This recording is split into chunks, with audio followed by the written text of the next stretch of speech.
Hi there, back with another video review, and here we have the 1/64th scale LB WORKS Nissan GT-R R35 in this Martini Racing livery.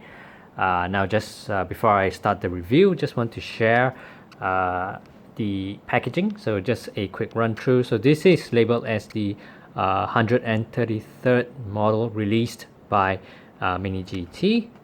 So this is how it looks like from the top, on the side, and then on the back. Okay then, so let's just put that aside.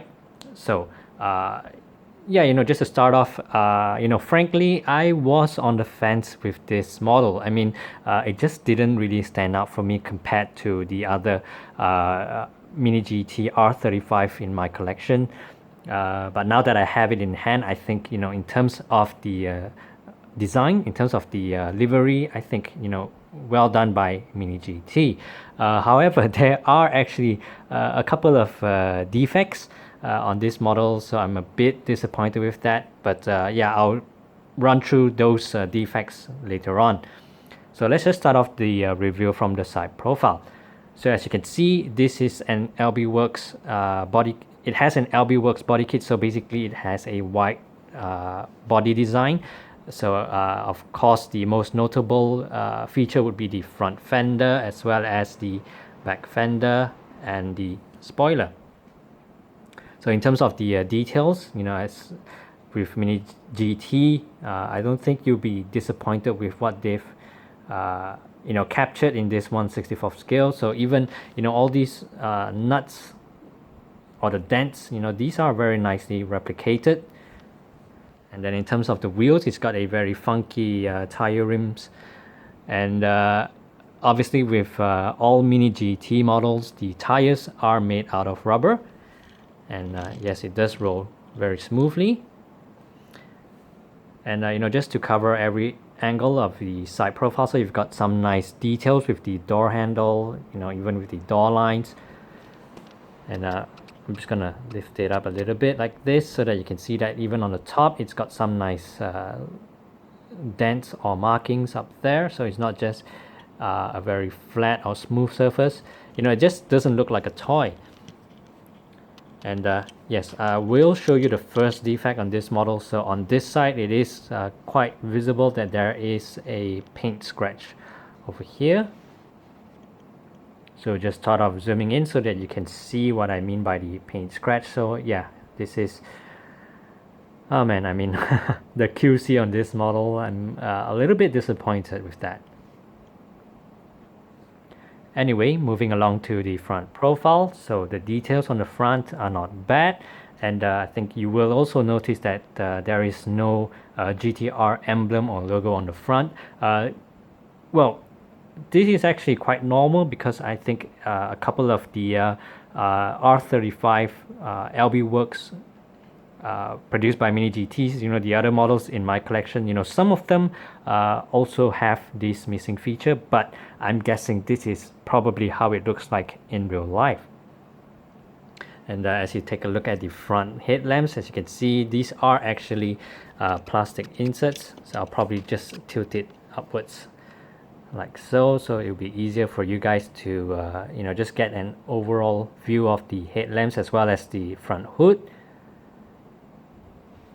So yeah, I mean, the blemish on here is really sticking out very badly. Anyway, just taking a look at the Martini livery, I think in terms of the paintwork, no defects whatsoever, so that is a good point. And then in terms of the front intakes or the grills up here, I think these are nicely executed. So as you can see, when I tilt it like this, you will see, as the light flashes on the top of the hood, you see that these are not, flat or smooth surface. These are actually bulging upwards. So well done, Mini GT. And so we come to the other side profile. So thankfully on this side, I don't see any defects or blemishes. So over here, it's really clean. And on this side you do get a nice marking with the fuel cap. So let's just turn our attentions to the back profile. So on the back, everything looks alright except for the tail lamps. So well, I'm not sure if I'm able to capture under my lighting, but okay, so let's start off with the tail lamp on the left hand side. So on this side it's you know, kind of foggy. It's not as smooth and clear as the one on the right hand side. I know you guys are probably saying that's probably the reflection of the light, but it's not. I've actually noticed that there is some sort of excess plastic on the outer layer that's causing this effect. And then as you can see on the smaller tail lamp on the right hand side, it's kind of going inside the body, and it's going upwards, you know, to that side. So it's not like, you know, on this one you can see the full round, but on this side it's just sort of sucking inwards. So Mini GT, why?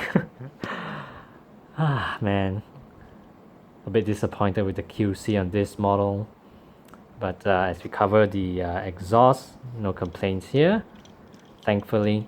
And yeah, I'm just gonna tilt it upwards.